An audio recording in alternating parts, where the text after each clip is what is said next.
கிறிஸ்துவுக்குள் அன்பானவர்களே, நம்முடைய ஆண்டவர் ரட்சகருமான இயேசு கிறிஸ்துவின் வல்லமையான நாமத்தில் உங்களை வாழ்த்தி வரவேற்கிறோம். இன்றைய வேத தியான பகுதிக்கு வாசி தெரிந்து கொள்ளப்பட்ட வேத வசனம் யாத்ராகமம் 34ஆம் அதிகாரம் 2ஆம் வசனம். விடியற் காலத்தில் நீ ஆயத்தமாகி சீனாய் மலையில் ஏறி அங்கே மலையின் உச்சியில் காலமே என் சமூகத்தில் வந்து நெல்.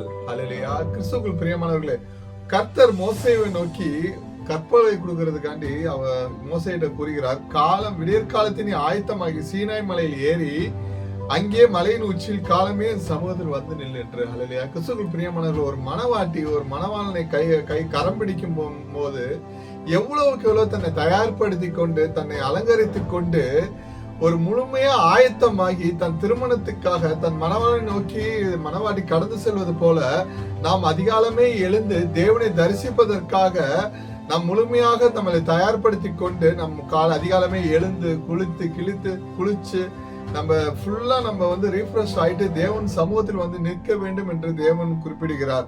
மத்தேயு 6ஆம் அதிகாரம் 6ஆம் வசனத்தில் இவ்வாறாக குறிப்பிடப்பட்டுள்ளது, நீயோ ஜெபம் பண்ணும்போது உன் அறை வீட்டிற்குள் பிரவேசித்து உன் கதவை பூட்டி அந்தரங்கத்தில் இருக்கிற உன் பிதாவை நோக்கி ஜெபம் பண்ணு, அப்பொழுது அந்தரங்கத்தில் பார்க்கிற உன் பிதா வெளியரங்கமாய் உனக்கு பதில் அளிப்பாரு. அல்லேலூயா. கிறிஸ்துவுக்குள் பிரியமானவர்களே, ஒரு மணவாளனை நோக்கி மணவாட்டி விண்ணப்பம் பண்ணும்போது மணவாட்டியின் விண்ணப்பத்தை அங்கீகரித்து அதுக்கான தேவைகளை பூர்த்தி செய்ய வல்லவராய் இருக்கிறார். அல்லேலூயா. நம்ம அழைத்த தேவன் உண்மை உள்ளவர்.